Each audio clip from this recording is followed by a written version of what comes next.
Hello friends, कैसे हैं आप लोग। आई होप सब ठीक होंगे। तो आज हम बेसिकली करने जा रहे हैं कि प्राइस एंड आउटपुट कैसे डिटरमाइन की जाती है अंडर परफेक्ट कंपटीशन। लेकिन ये वाला जो कंसेप्ट है वो हम करेंगे फॉर लॉन्ग रन। मैंने आपको दो कंसेप्ट बताए थे, एक शॉर्ट रन एक लॉन्ग रन। शॉर्ट रन के हमने 4 सिचुएशंस कर लिए थे, जिसमें नॉर्मल प्रॉफिट, अब नॉर्मल प्रॉफिट या सुपर नॉर्मल प्रॉफिट या मिनिमम लॉसेस और शट डाउन पॉइंट, ये 4 डिस्कस कर लिए थे। अब हम करने जा रहे हैं कि प्राइस एंड आउटपुट कैसे डिटरमाइन होता है परफेक्ट कंपटीशन के अंदर, लेकिन लॉन्ग रन कंसेप्ट में।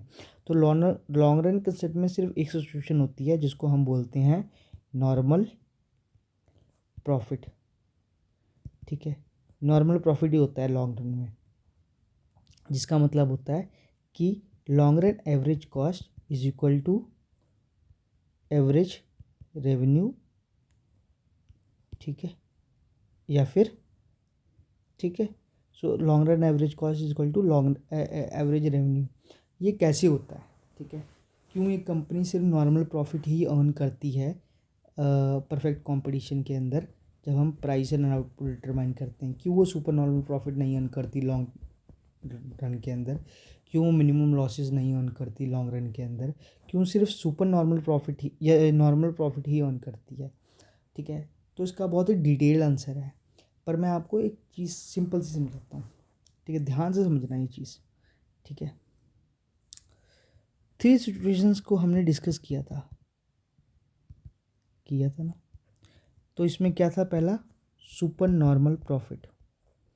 ठीक है, दूसरा क्या था, नॉर्मल प्रॉफिट जो कि एग्जिस्ट करता है लॉन्ग रन में, और तीसरा क्या था, मिनिमम लॉसेस और शट डाउन पॉइंट। वो उसकी तो बात ही छोड़ दो, इसमें आप सिर्फ इतना समझो आप कि सुपर नॉर्मल प्रॉफिट है।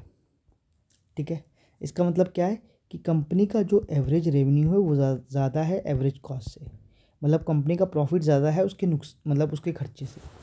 इसका मतलब क्या है कि आपको पता है परफेक्ट कंपटीशन में फ्री एंट्री एंड एग्जिट होता है। तो जब एवरेज रेवेन्यू यानी सबको दिख रहा है कि यार इस इंडस्ट्री में प्रॉफिट बहुत है, तो उस इंडस्ट्री में बहुत सारी कंपनियां और आ जाएंगी।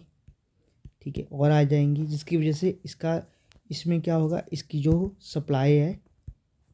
सप्लाई है वो इंक्रीज़ हो जाएगी।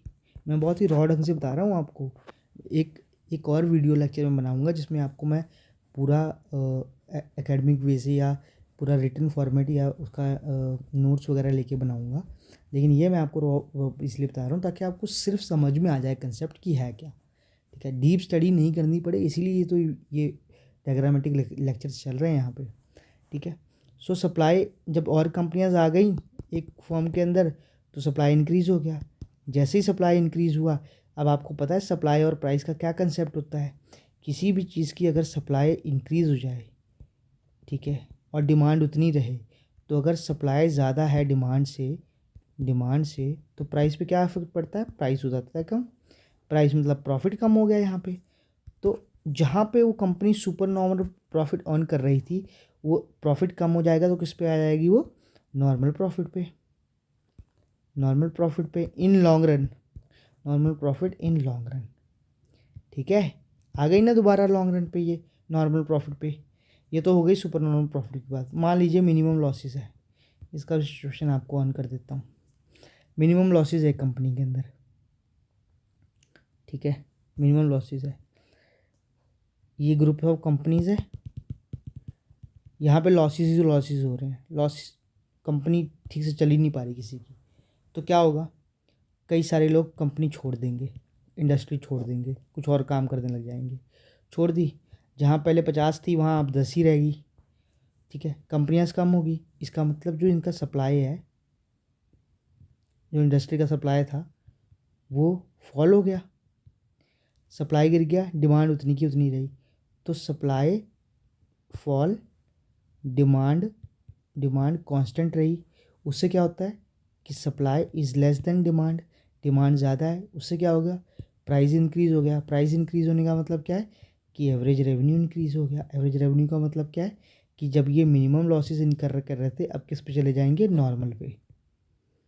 नॉर्मल प्रॉफिट पे। आ गए दोबारा नॉर्मल प्रॉफिट पे। तो इसीलिए कहते हैं कि लॉन्ग रन में सिचुएशन हमेशा नॉर्मल प्रॉफिट की होती है, ना company super normal profit earn करती है, ना मिनिमम लॉसेज अर्न करती है, सिर्फ नॉर्मल प्रॉफिट अर्न करती है लॉन्ग रन के अंदर। ठीक है, ये एक रॉ में है, मैं आपको एकेडमिक नोट्स भी दूंगा इसके ढंग से। ठीक है, पर आपको समझने के लिए इस आइडियल कंसेप्ट समझ में आ गया ना। ठीक है, अब हम करते हैं लॉन्ग रन डायग्राम। बहुत ही सिंपल है भाई, लॉन्ग रन डायग्राम तो बहुत ही ज़्यादा सिंपल है। ये देखो आपके सामने ही बना रहा हूँ मैं। Y axis origin, X axis ये रहा A R is equal to M R, equilibrium price, यहाँ रेवेन्यू और कॉस्ट, यहाँ आउटपुट, ये रहा आपका लॉन्ग रन, ये रहा आपका लॉन्ग रन एवरेज कॉस्ट, और ये रहा आपका long run marginal cost. This point, this shows quantity equilibrium. This point E, this point is known as normal profit in long run. बस सिंपल सी बात हो गया, ये लॉन्ग रन का डायग्राम आपका कंप्लीट।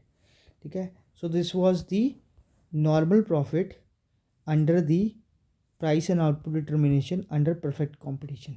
आई होप आपको ये क्लियर हो गया होगा। मिलते हैं नेक्स्ट लेक्चर में, and also please do like share subscribe my channel. Thank you so much and bye.